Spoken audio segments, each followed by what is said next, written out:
So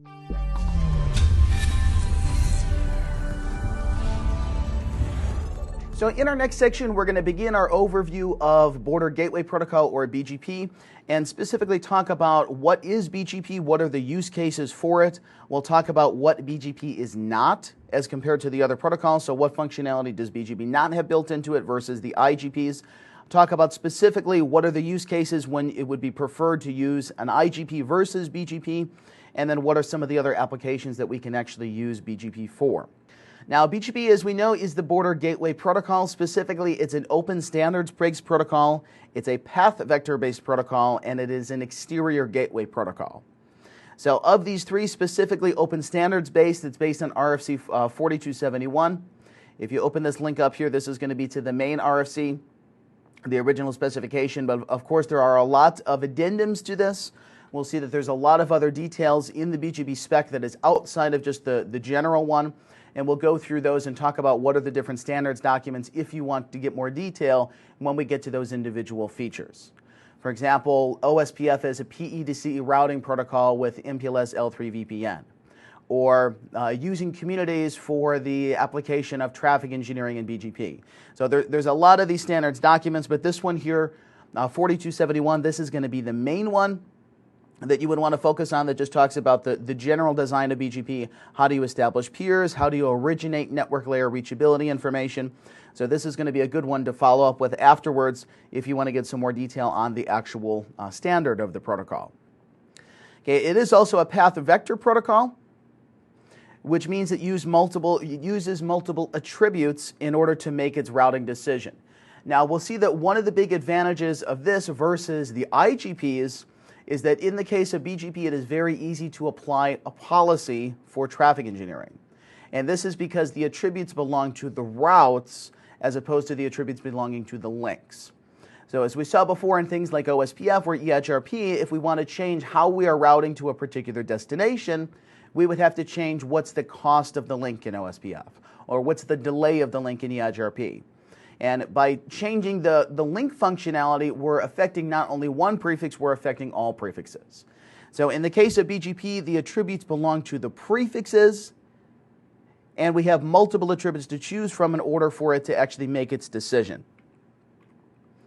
Then last but not least, BGP is an exterior gateway protocol. So as we know, it's the internet routing protocol. Its main goal is to route traffic between autonomous systems. But we'll see actually BGP is much more than this, that there's a lot of other applications that you can use it for. You technically could use BGP in your internal network even if you don't use it to route to the internet. And there are certain applications that are coming about in new designs, like in data center designs or in maybe large-scale DMVPN, that you might use BGP internal to your network with just locally significant autonomous system numbers separately than you use BGP to actually route your internet traffic. So it was originally designed as the inter-AS protocol, but we'll see today, and once we start to get into the details here, there are a lot of other applications of BGP. So what else is BGP then? Okay, BGP is the most scalable protocol out there, and it's the most extensible protocol out there, at least so far. So BGP is constantly getting features added to it through its extensibility, which is adding new functionality to either the RFCs, or you can add custom extensions to it based on what they call the address family identifier and sub-address family identifier that allows extensibility for things like multicast routing, MPLS routing, multicast over MPLS, layer 2 tunneling, all sorts of other functionality just beyond regular IPv4 unicast is now built into the BGP protocol. But of course, the other big thing is that BGP is highly scalable and BGP is highly stable. So as the current internet table stands, there's over 500,000 IPv4 prefixes in the table. Now, IPv6 is starting to grow a little bit, but as compared to IPv4, it's still pretty negligible.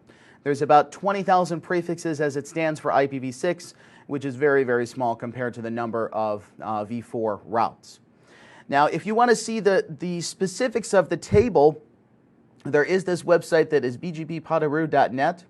If you open up this link, it goes to these BGP reports that talk about the size of the table growth. And as you can see in the past years, the table size is really, really getting big here, where Back in 2010, it was at about 300,000 prefixes, and now at 2014, it's over 500,000 prefixes. So they also link to the individual stats of the table, how many particular routes it's saying that they saw from APNIC, which is one of the basically regional BGP bodies for managing the protocol.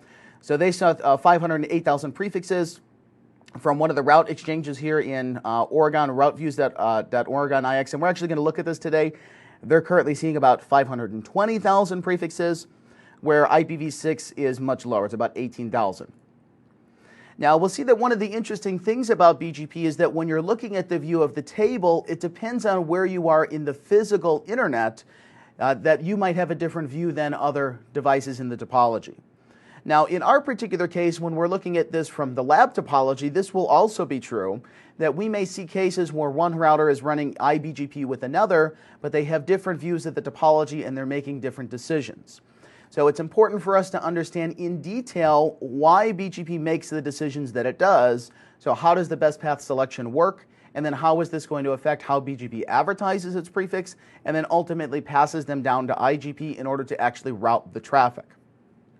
So you can see it in more detail if you click through some of these things, like what is the aggregation policy currently. If you look at the CIDR reports, this basically shows you who is doing proper aggregation, who is not doing proper aggregation. So you'll see that in the global table, there is a lot of fragmentation of the prefix space. So depending on who you are actually peering with, like if I peer with AT&T, Level 3, and British Telecom, they're going to have different requirements in the peering agreement that says, these are the routes that I can send to you, these are the routes that I'm going to receive to you. They may not accept anything longer than a /22, or depending on that individual policy. So we'll see a lot that has to do with BGP is because of its flexibility for policy application, and that, of course, it's a very highly scalable protocol when we actually go to apply the policy. So what is BGP not then? And this is a very key point that I'm going to reiterate throughout these sections. Technically, BGP is not a routing protocol. BGP is an application. And the reason that is important to make this distinction is that in most cases, BGP cannot be used to route the network alone. We'll see this today when we talk about the details of how BGP establishes peerings. BGP, for one example, does not have its own transport protocol. And this is different than the other IGPs we saw, like OSPF and EIGRP, that use protocol 89 and 88 respectively in order to transport their own traffic.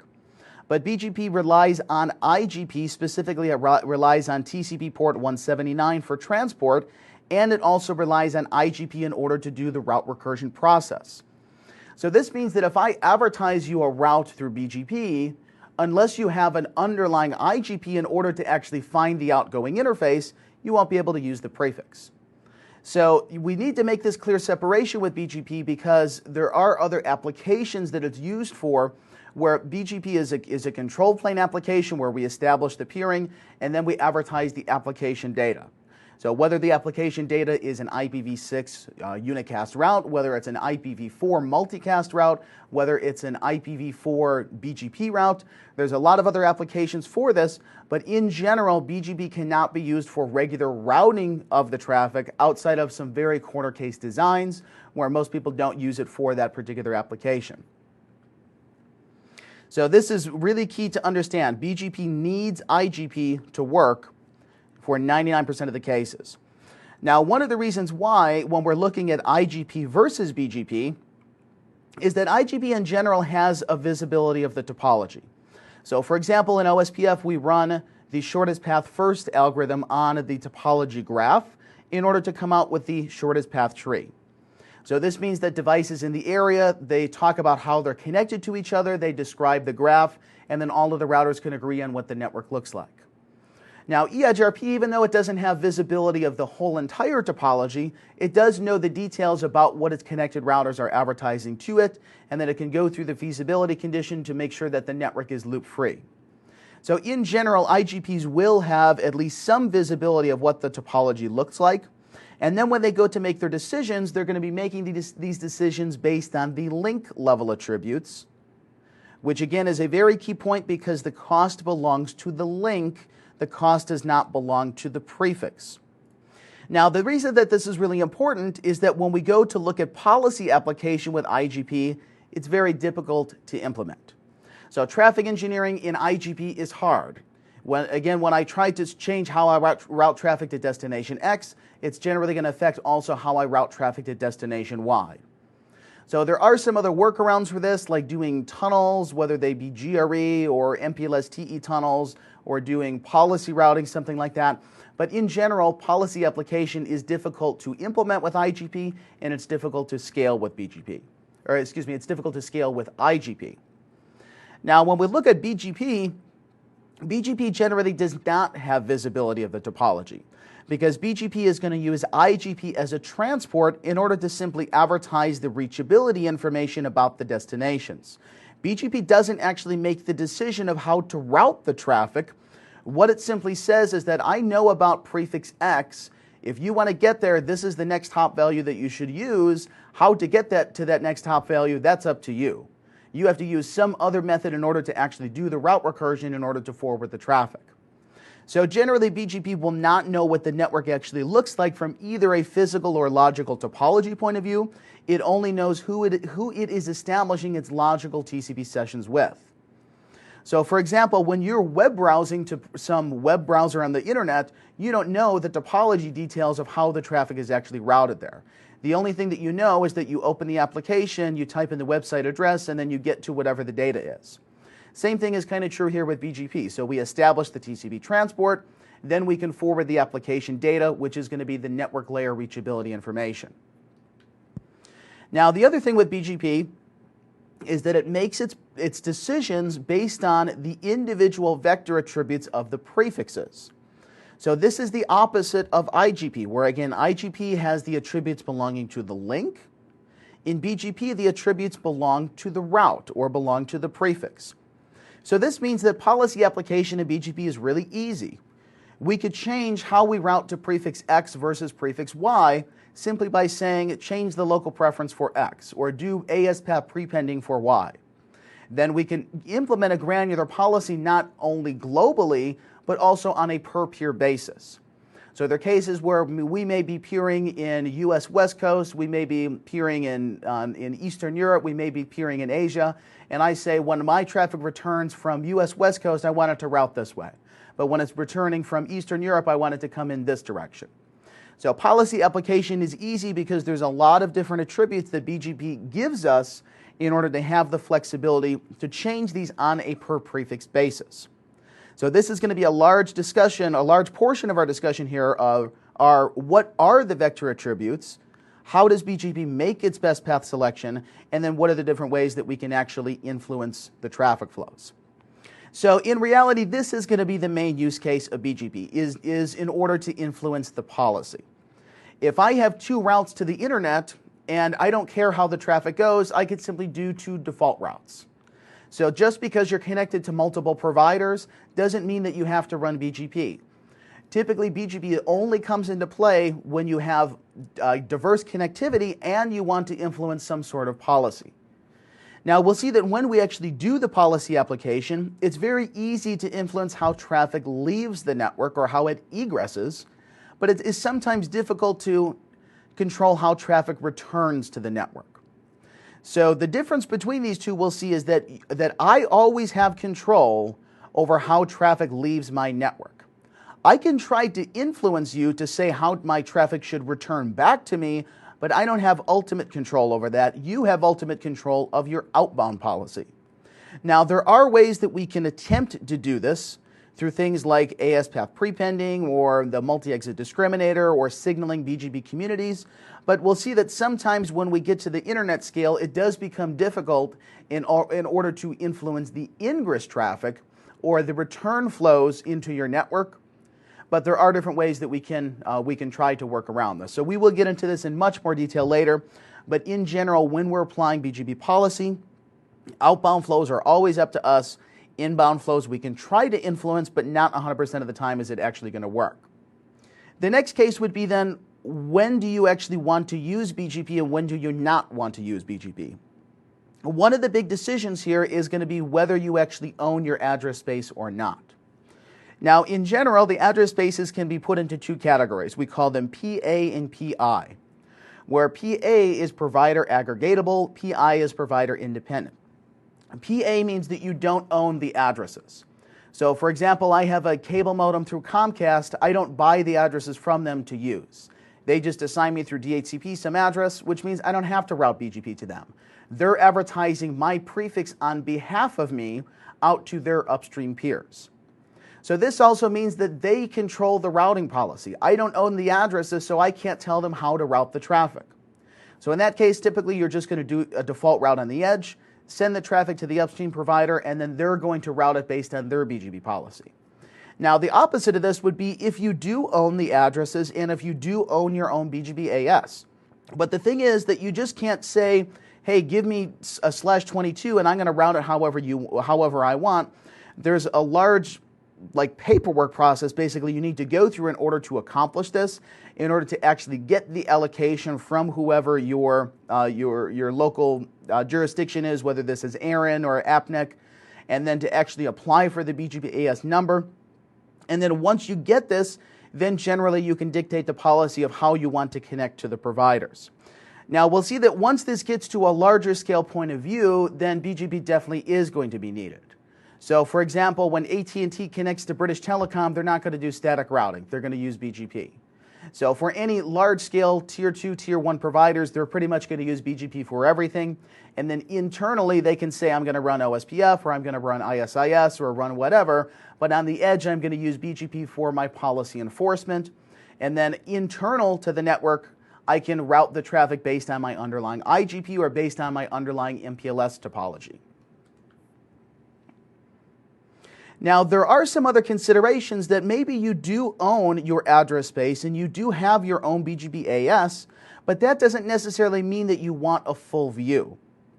Because as the current table stands, it's 500,000 routes and growing. So there's a lot of other considerations that you need to think about. One of them mainly is, can the router even take the view? Just because it has enough memory in RAM doesn't mean that it's actually going to be able to install those in the forwarding table. So when you look at what you would consider your normal like enterprise edge or like data center edge platforms, like maybe 7600 or Catalyst 6500 with SUP 720 or whatever the processor is, there is a limitation not only globally how much memory there's allocated to the global RIB, the routing table, but then also at the line card level when I actually download the prefixes and try to write them in hardware, how much TCAM space or how much memory am I going to have at the port level in order to actually install the routes. So for example here, let's take a look at one of the BGP route server views and look at what its current topology looks like. Now I'm going to open up just one of the common ones, which is route-views.routeviews.org, which is the Oregon Internet Exchange, which is on U.S. West Coast. But I'll show some of the pages here that you can search for these. Basically, they're just routers that are publicly available to log into. And then once you get to them, basically what we're going to look at is just the show IPBGP or the show IPBGP summary. So the idea of this is that once I go to advertise my prefixes out and I want to do some policy application, I cannot see locally, did that policy actually apply to the other neighbors? So that's what these route servers are for, to log into AT&T, to log into Hurricane Electric, to log into Level 3, and see what is their view when they're routing their traffic back to you, because generally all traffic throughout the internet is going to transit some Tier 1 provider. So if British Telecom makes some decision about your traffic space or your address space, that's likely going to affect a lot of other customers that are actually routing their packets towards you. So we can see in this particular case, this router has currently 524,000 networks. Not only does it have 524,000 networks, it has 15 million routes to them. So we can see not only the amount of memory that it's taking, so it's taking, let's see, it's taking about 70 megs of memory just to hold the networks, but then we have the path data, which is almost a gig of RAM just for the routes. But then also we have the attributes. The attributes are separate. The attributes are taking about 500 megs of RAM. The AS path information is taking 87, and the communities are taking 5 megs. So all of these individual things start to add up, not only on the global RIB, but also on the FIB. So we'll see that when BGP actually goes to make its decision, it's going to say, I have all of these different views, all of these different peers that I'm receiving the routes from. I'm going to go through my selection process, figure out what is my best path. That's the one that gets downloaded from the BGP RIB to the global RIB, or in other words, the routing table, and then normally gets installed in the FIB, the forwarding table, which is the CEF table. But if the CEF table is implemented in hardware, then this is going to be a practical issue that we need to think about. So if we take a full view, and if we take a full view from multiple providers, will the router even be able to handle it? So if we were to actually look at the table here, basically what this should show you is that no matter what space that is valid in the internet, somehow this router should have it. So for example, if we were to say like ping, and you can see it's really slow because it's chugging along there, just basically holding all of the internet routes. So let's say, for example, we ping www.google.com.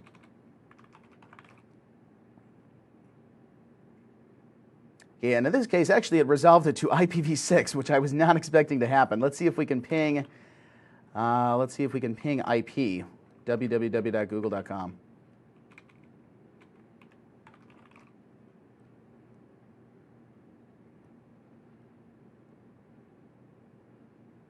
So for IPv4 unicast, we can see it resolves it to this address. If we were then to look at the show IPBGP for that particular prefix,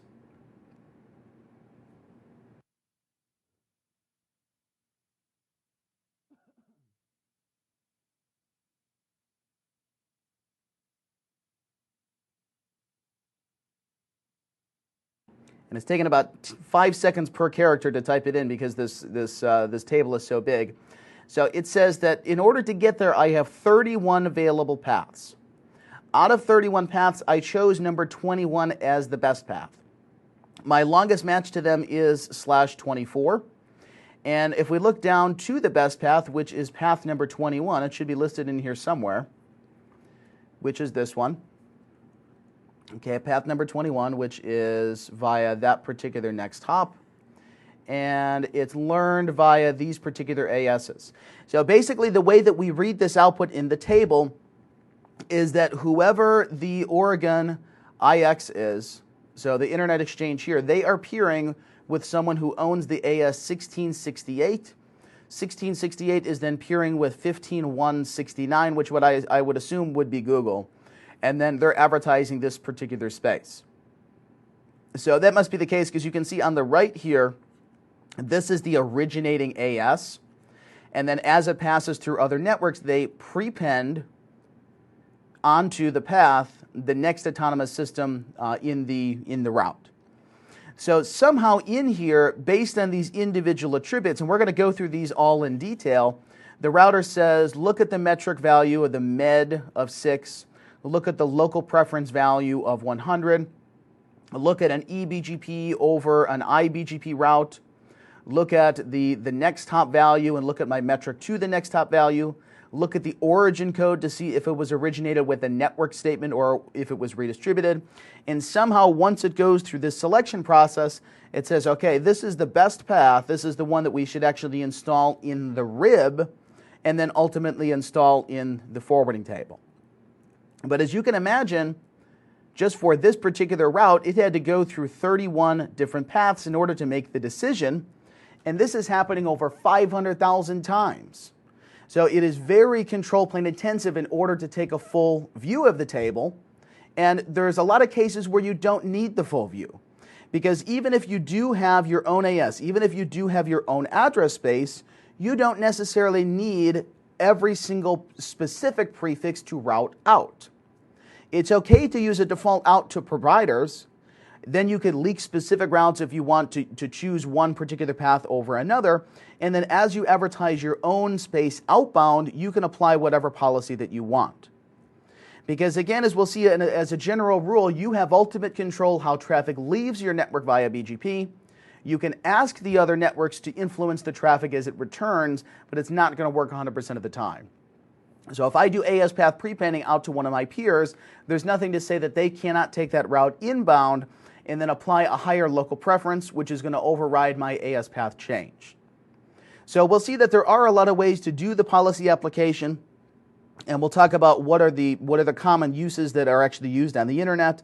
We'll talk about some of the more obscure values that you probably wouldn't use in a real deployment, but we do need to talk about them within our scope, because who knows if you get a question that says, configure this BGP path, but don't use AS path, don't use local preference, don't use weight, don't use origin code, and so on.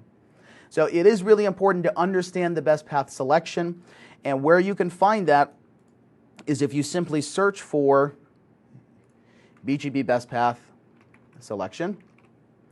There's this document on Cisco's website of the BGP best path selection algorithm. So I would definitely bookmark this page and read through this in detail. We're going to be going through this in detail later when we talk about the actual selection process, because it is very, very detailed and there are a lot of caveats that go along with it. So am I doing deterministic med? Am I doing always compare med? Am I doing med for my confederation peers or not? There's a lot of exceptions, and if you don't understand specifically why would BGP, for example, ignore the path to begin with, and once it does not ignore the path and sends it for path selection, what's the actual order that it's going to go down in order to figure out what is the route that I'm actually going to use.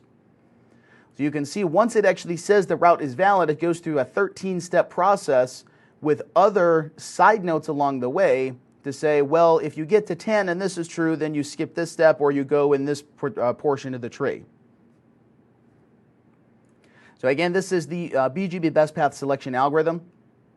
And definitely I would recommend to bookmark this page and then read through it in more detail later.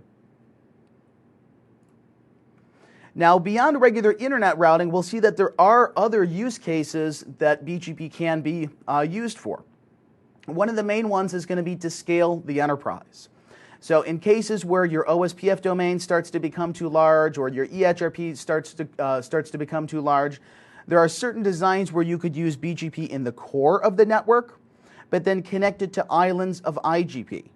So you would perform redistribution from OSPF into BGP and back, because BGP has an arbitrary hierarchy.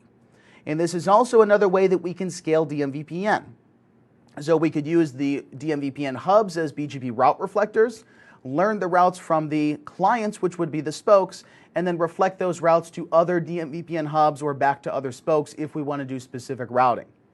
But one of the key functionalities here of BGP is that there is no strict hierarchy like there is in OSPF or ISIS. So this means that we can summarize wherever we want, we can filter wherever we want, we can perform whatever attribute modifications we want on any arbitrary peering or at any point in the network. So again, it makes the policy application very easy because BGP is by far the most flexible routing protocol, or actually routing application, I should say, that we have currently access to.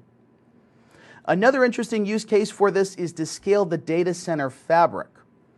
One of our authors, Peter Lapukov, actually came up with this interesting design here to use BGP as what's known as a cloth fabric in order to do equal cost multipathing throughout the data center core. And if you guys have heard about Cisco's new product line, they're working on the application-centric infrastructure, or Nexus 9000. Basically, they stole this design from what he came up with here, where basically the idea of this is that instead of using IGP as your routing protocol, use BGP to route between the cages in the data center. Then essentially every rack in the topology would have its own eBGP AS, or have its own BGP AS and then pure eBGP into the fabric, and then we would do routing based on layer 3 equal cost multipathing.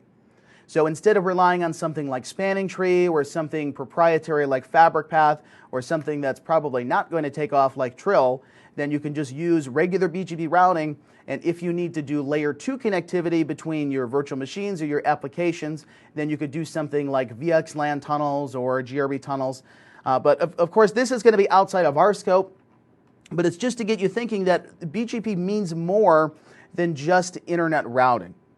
So don't be afraid to use BGP in your own internal network to solve interesting things.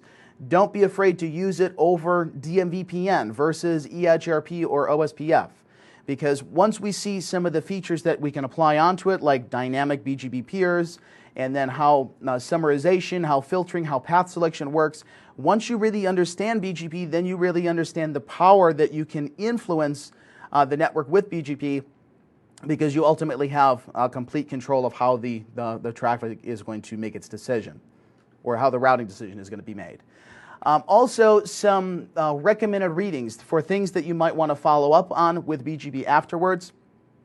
There's 4 titles I have here listed. All 4 of them are on Safari Online, so if you don't want to read them end to end, you don't necessarily have to.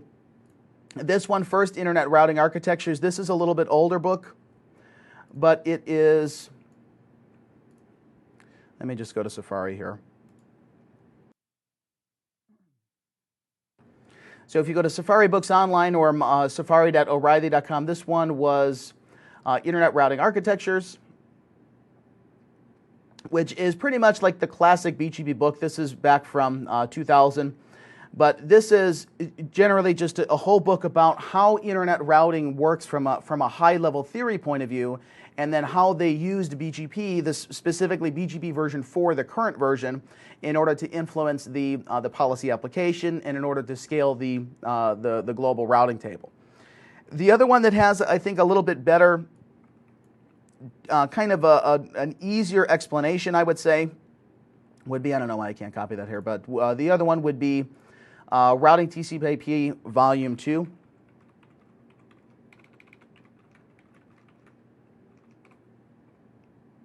So where Routing TCP/IP Volume 1 talks about the IGPs, Volume 2 talks about BGP, and then some other topics like multicast and IPv6.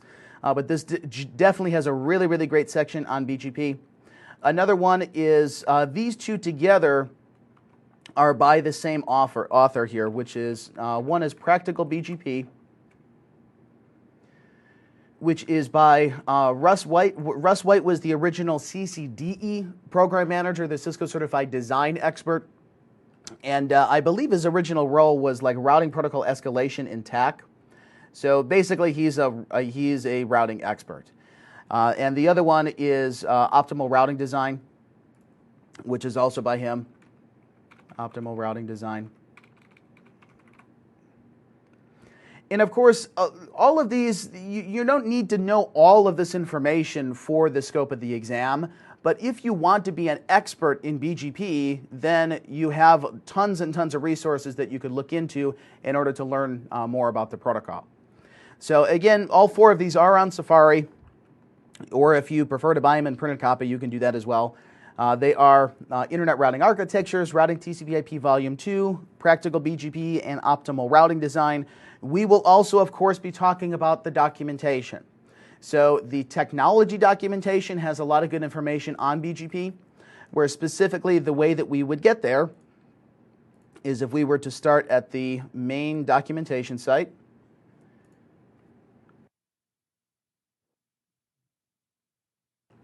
At the main documentation site, we're going to go down to technology and to IP, then to IP routing, and to Border Gateway Protocol. And then this should redirect us to the general BGP technology page. So from here, just like the ones we showed before with OSPF, a lot of good information here, like the frequently asked questions. I would definitely recommend to take a look at this one here, the BGP Q&A, and then also the overall design, which is that first document there. This is a really important one, like I was showing before. How does the best path selection actually work? Then you can see there's a lot of other details. If they have to write 5 different documents about how the multi-exit discriminator works, this is a very granular decision that happens in the best path selection. Then also the configuration examples, like how do you do black hole routing. We'll talk about when we get to security. There's other interesting techniques you can use BGP for, like as a denial of service prevention mechanism. You can signal to the internet that I don't want to receive traffic from particular destinations, and then you could signal your upstream providers in order to start dropping traffic from a particular destination, which is a feature that is called a remotely triggered black hole, or remotely triggered black hole filtering, or a remotely triggered sinkhole. So again, the main point being is that BGP is a very, very large scope. There's a lot of other things that BGP does just besides global unicast routing, global IPv4 unicast routing, and of course then we're going to talk about the details of not only what the main application is, which is internet routing, but then also what are some of these other side applications. Okay, we have a couple questions here. One is that in a service provider, is every P router iBGP enabled or redistributed from eBGP peers? Which is the more scalable design? In most cases, so a P router means from a service provider point of view, basically a core router. So one that doesn't have any directly connected customers on it. In most cases, the P routers don't run BGP at all. They run a technique with MPLS tunneling that allows the customer's traffic to hop over them without them having to know the details of the full routing table. And again, the reason why is that when we look at this table, it is insanely huge.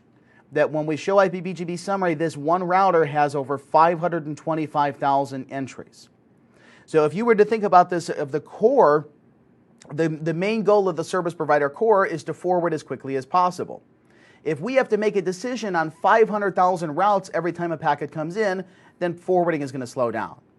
So we'll see there's techniques with MPLS that we can basically hide the topology details and have the routers forward on a much smaller subset of routes, which is going to be basically the MPLS label to the provider edge router loopback. So then the scaling of the service provider core is not a function of the global internet table, it's a function of how many provider edge routers do we actually have in the topology. So how many connections do we have to customers?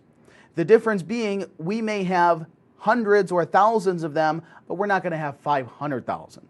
So generally the number of that is going to be much smaller than the global table is, which means that if we can tunnel the traffic over the global table without actually having to install it at the forwarding plane, then it's going to save us a lot of memory and it's going to start to speed up the traffic flow in the core.